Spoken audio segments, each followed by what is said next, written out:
नमस्कार साथियों, मैं आपका दोस्त मोटिवेशनल स्पीकर डॉक्टर उज्जवल पाटनी। वो कौन सी एक कला है जो हमारे भीतर ना हो तो पूरी पर्सनैलिटी कमजोर हो जाती है? वो कौन सी एक कला है जिसकी बदौलत लोग आपको याद करते हैं? वो कौन सी एक कला है जिसकी वजह से लोग आपको प्यार करने लगते हैं, आपको मौके देते हैं, आपके साथ काम करना चाहते हैं? वो कौन सी एक कला है जो जीरो कॉस्ट है? वो कौन सी एक कला है जिसके लिए किसी एसेसरी, किसी स्टाइल की जरूरत नहीं है, फिर भी आप लोगों के दिलों में उतर जाते हैं? दशकों से, सदियों से जिस एक कला को दुनिया की महानतम कलाओं में गिना गया है, वो कला है बातचीत की कला, द आर्ट ऑफ कम्युनिकेशन। आगे बढ़ूं और बातचीत की कला आपको सिखाऊं, उसके पहले मैं ग्रैंड अनाउंसमेंट करने जा रहा हूं। दुनिया के सबसे बड़े म्यूजिक ऐप स्पॉटिफाई ने उज्जवल पाटनी शो को एक बहुत महत्वपूर्ण काम के लिए चुना। काम क्या? दुनिया भर में फैले करोड़ों भारतीयों को जीवन जीने की कला सिखाना, व्यापार की कला सिखाना, करियर की कला सिखाना, रिलेशनशिप्स की कला सिखाना। अब हर हफ्ते 48 आवर्स पहले उज्जवल पाटनी शो एक्सक्लूसिवली स्पॉटिफाई पर अवेलेबल होगा। और एक बात आपसे कहूं, ऑडियो सुनने का अपना मजा है, क्योंकि आप ट्रैवल कर रहे हैं, कहीं वेटिंग में बैठे हुए हैं, सुबह सुबह जॉगिंग कर रहे हैं, ट्रेडमिल में हैं, कान पर लगा लीजिए और मजे से एक इमर्सिव ऑडियो का आनंद लीजिए। ऑडियो कब सबकॉन्शियस माइंड में उतरेगा पता ही नहीं चलेगा।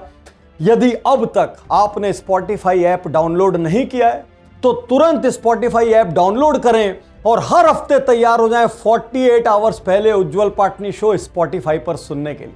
और अब मैं शुरू करने चाह रहा हूं बातचीत के वो 5 नियम जो आधुनिक हैं, जो आपको करियर में काम आएंगे, परिवार में काम आएंगे, समाज में काम आएंगे, लेकिन ईमानदारी की जरूरत होगी। जब मैं नियम बताऊंगा, आपको अपने आप से पूछना है, क्या मैं वाकई ये गड़बड़ी कर रहा हूं? और आपको कॉन्शियस होकर अपने आप को सुधार के लिए तैयार करना पड़ेगा। इवन अपने 1-2 नियर डियर को बता के रखना पड़ेगा कि जब भी मैं ये गलती करूं प्लीज मुझे रिमाइंड कर देना। जब आप किसी से बात करें तो बॉडी लैंग्वेज के इस नियम को जरूर ध्यान में रखें। सालों से हिंदुस्तान के बड़े बड़े लोगों को मैं बॉडी लैंग्वेज सिखा रहा हूं। मैं उनको सिखाता हूं नाक में उंगली रखने का क्या मतलब है, ऐसे उंगली रखने का क्या मतलब है, आंख खुजालने का क्या मतलब है, हाथ ऐसे गया तो क्या मतलब है, ऐसा गया तो क्या मतलब है। आज आपको बातचीत का एक नियम सिखा रहा हूं। जब आप किसी से बात करें और यदि सामने वाले अपने हाथ बांध लें या हाथ बांध के बातचीत कर रहा है तो याद रखिए, आपकी बातचीत प्रभाव नहीं छोड़ेगी। हो सकता है वो आपको रजिस्ट कर रहा हो सकता है वो आपकी बात पर ध्यान ना दे रहा हो सकता है वो आपसे सहमत ना हो सकता है कि इस वक्त उसका दिमाग इधर उधर भटक रहा हो। तो यदि इस वक्त आप उससे कोई डील करना चाहेंगे, उससे कोई काम करवाना चाहेंगे, तो बहुत ज्यादा चांस है वो फेल हो जाए। हाँ, कहीं पर बहुत ठंड पड़ रही हो कड़ाके की और हाथ ऐसे बांध ले आदमी तो बात अलग है। अदरवाइज नॉर्मल कम्युनिकेशन में जब भी आप बात में इन्वॉल्व होते हैं तो आपके हाथ खुल जाते हैं, चेहरों पे मुस्कुराहट आ जाती है, शरीर आगे की ओर खिसक जाता है। इसलिए जब आप किसी से बात करें, यदि सामने वाले ने हाथ बांध कर रखे हों तो मान के चलना वो इन्वॉल्व नहीं है और आपको कैसे भी करके कुछ और ऐसे डायलॉग मारने पड़ेंगे, लगातार मुस्कुराते रहना पड़ेगा, अपने हाथों को ऐसे खोल के बात करना पड़ेगा जिससे सामने वाले के हाथ खुल जाएं। और जब ताला खुल जाएगा, ये ताला है, और जब ताला खुल जाएगा उसी वक्त आपकी बातें उसके अंदर प्रवेश करेगी। जब से पर्सनल स्पेस की बातचीत शुरू हुई, जब से लोग एक दूसरे के पर्सनल स्पेस का रिस्पेक्ट करते हैं, ज्यादा चिपक के बात नहीं करना, ज्यादा क्लोज नहीं जाना, जरा जरा सी बात पे मीटू हो जाता है, जरा जरा सी बात पर सेफ टच अनसेफ टच हो जाता है। इस दुनिया में यह जरूरी है कि जब आप दूसरों से बात करें, उनके शरीर को छू छू के बात नहीं करें। कई बार लोग बात करते करते हाथ पे हाथ लगाएंगे, कंधे पे हाथ लगाएंगे। सुनना यार, सुनना, एक बात बता रहा हूं, सुनना। एक बार लेक्चर में क्या हुआ, मेरे बाजू की चेयर पर एक सज्जन बैठे थे, वो बार बार यूं मेरे थाइस पे हाथ लगाएं, थाइस पे हाथ लगाएं। पाटनी साहब मजा आ गया, पाटनी साहब, पाटनी साहब। भरे प्रोग्राम में बाजू वाले ने 2-4 बार थाइस पे टैप क्या किया, पाटनी साहब का फ्यूज उड़ गया और अगले मिनट से वो इसी रिस्क में थे, फिर छुएगा क्या, फिर छुएगा क्या। तो आज आपसे कह दूं, छू छू के बात मत करिए। किसी दूसरे के घर जाते हैं, आज के जमाने में छोटे बच्चे से भी बात करते हैं, गाल खींच के ओ बेटा मत करिए। ये सेफ टच अनसेफ टच का जमाना आ चुका है। दूर से बात करिए, पर्सनल स्पेस की रिस्पेक्ट करते हुए बात करिए, नहीं तो आप कितनी भी अच्छी लाइनें मुंह से क्यों ना बोलें, यदि आपने अनचाहे टच किए, बार बार सामने वाले को छुआ, वो आपकी बातें तो भूल जाएगा और उस टच के इरिटेशन को मेमोरी में रखा रहेगा और अगली बार आपको कभी बड़ा मौका नहीं देगा और आपके साथ काम नहीं करना चाहेगा। कई लोग पहली मुलाकात में पर्सनल हो जाते हैं, मानो घर में घुस जाएंगे, जिंदगी में घुस जाएंगे, परिवार में घुस जाएंगे, व्यापार में घुस जाएंगे। कुछ दिन पहले मैं फ्लाइट में ट्रैवल कर रहा था। मेरे बाजू में एक अहमदाबाद के सज्जन थे, अच्छे बड़े बिजनेस ओनर थे। हमारा परिचय हुए हार्डली 1 मिनट हुआ होगा और उनका अगला सवाल मेरे पास आता है, पाटनी साहब आपका टर्नओवर क्या होगा? पाटनी साहब आपका एनुअल प्रॉफिट क्या होगा? भाई अभी मैं तेरे को ठीक से जानता नहीं, तुम्हारा नाम नहीं पता, तुम्हारे से कोई पास्ट रिश्ता नहीं है, तुम मेरा टर्नओवर प्रॉफिट पूछ रहे हो? कितना निजी सवाल है किसी के व्यापार का प्रॉफिट पूछना। कई बार लोग ऐसे ही घर के बारे में पूछ लेंगे, वाइफ के बारे में पूछ लेंगे, बच्चों के बारे में पूछ लेंगे। याद रखिए, जब तक संबंध वास्तविकता में निजी ना हो तब तक किसी के घर के अंदर मत घुसिए, किसी के परिवार के अंदर मत घुसिए। कोई बदतमीज आदमी हुआ तो बोल देगा क्या करना है वही तुमको है, क्यों जानना है तुमको ये सब।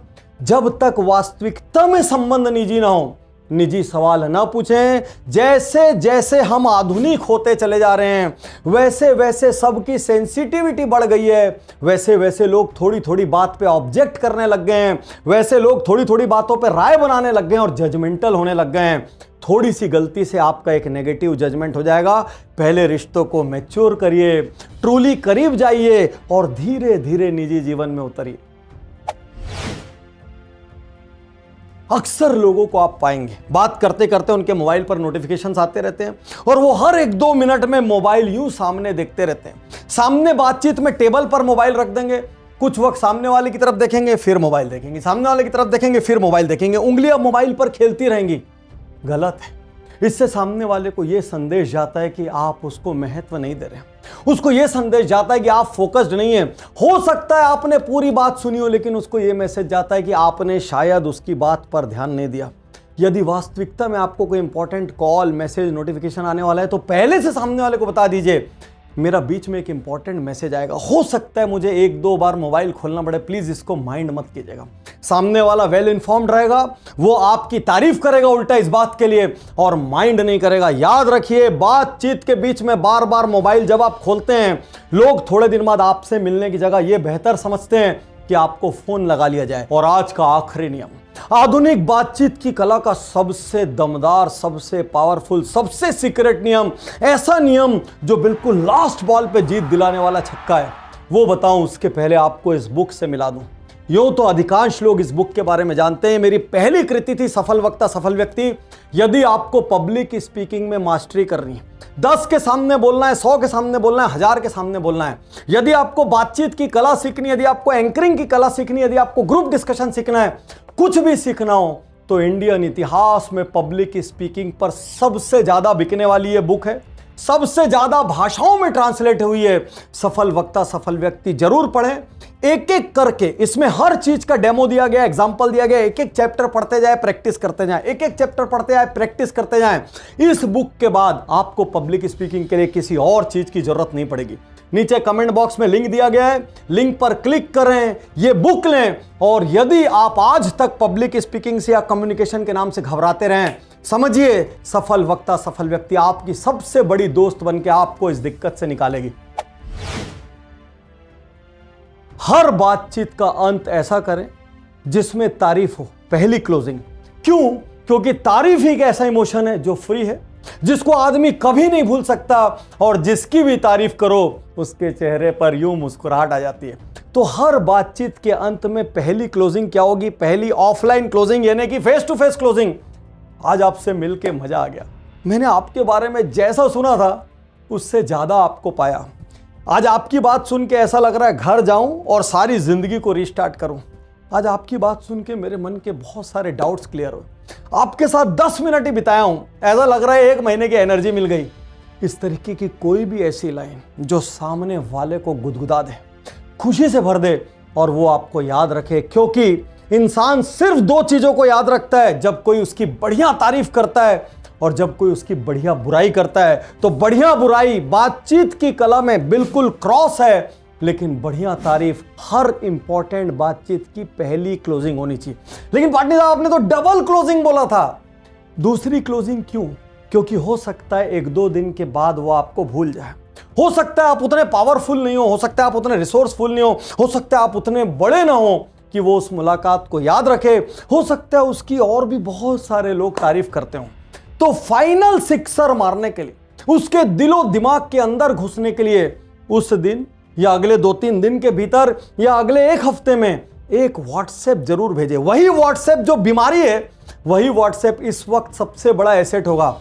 और लिख के भेजना, सर उस दिन आपसे छोटी सी मुलाकात हुई थी, अभी तक मैं उस मुलाकात को भूल नहीं पाया हूं, अगली बार ऐसे मौके का मैं इंतजार कर रहा हूं। या आप लिख के बोलेंगे, सर आपने उस दिन बात बात में एक छोटी सी सलाह दी थी, उससे मेरी जिंदगी की बहुत बड़ी समस्या हल हो गई, सिर्फ थैंक्स कहने के लिए मैसेज किया। याद रखिए, पहली क्लोजिंग में आपने तारीफ की, फिर 2-4 दिन बाद जब सामने वाला उस बात को भूल चुका है, उसके बाद जब आपका व्हाट्सएप उसको जाता है, उसके अंदर आप अंकित हो जाते हैं, छप जाते हैं, क्योंकि 99.99% लोग ऐसा नहीं करते। कोई आपको कह सकता है ये सब गलत है, ये सेल्फिश तरीका है, ऐसे रिलेशनशिप क्यों बिल्ड करना। आज मैं आपसे कहता हूं, अच्छे लोगों से रिलेशनशिप बिल्ड करने के लिए 1 बार नहीं 10 बार भी एफर्ट लेना पड़े कोई बुराई नहीं, 1 बार नहीं 10 बार तारीफ करना पड़े कोई बुराई नहीं है। हर अच्छी चीज की हम तारीफ करते हैं। ताजमहल आपके घर चल के नहीं आता, आप उसको देखने जाते हैं। अक्षरधाम आपके घर चल के नहीं आता, आप उसको देखने जाते हैं। ठीक इसी तरीके से यदि अच्छे दोस्त बनाना है, अच्छे रोल मॉडल बनाना है, अच्छे वेल विशर बनाना है, अच्छे आइकन बनाना है, आपको उनके तक चल के जाना पड़ेगा, आपको अपने एफर्ट्स डालने पड़ेंगे, आपको सामने वाले के दिल में उतरना पड़ेगा, आपको यह एहसास दिलाना पड़ेगा कि इस रिलेशनशिप में दोनों का फायदा, या तो दोनों को प्रेम मिलेगा, या तो दोनों को ट्रस्ट मिलेगा, या तो दोनों को सुकून मिलेगा, या कुछ अच्छे मोमेंट्स मिलेंगे। हो सकता है बिजनेस मिले ना मिले, लेकिन रिलेशनशिप बनाने के लिए एफर्ट करने में कोई बुराई नहीं है। यदि ये शो देखकर आपको ऐसा लगा हो कि आपकी बातचीत की कला इंप्रूव हो सकती है, तो उज्ज्वल पाटनी यूट्यूब चैनल पर बातचीत से जुड़े जितने वीडियोस हैं एक सीक्वेंस में देख डालिए। यदि आपको यह वीडियो या शो किसी के माध्यम से मिला हो तो तुरंत उज्ज्वल पाटनी यूट्यूब चैनल सब्सक्राइब करें। 400 से ज्यादा शानदार वीडियो आपका इंतजार कर रहे हैं। शुक्रिया, धन्यवाद।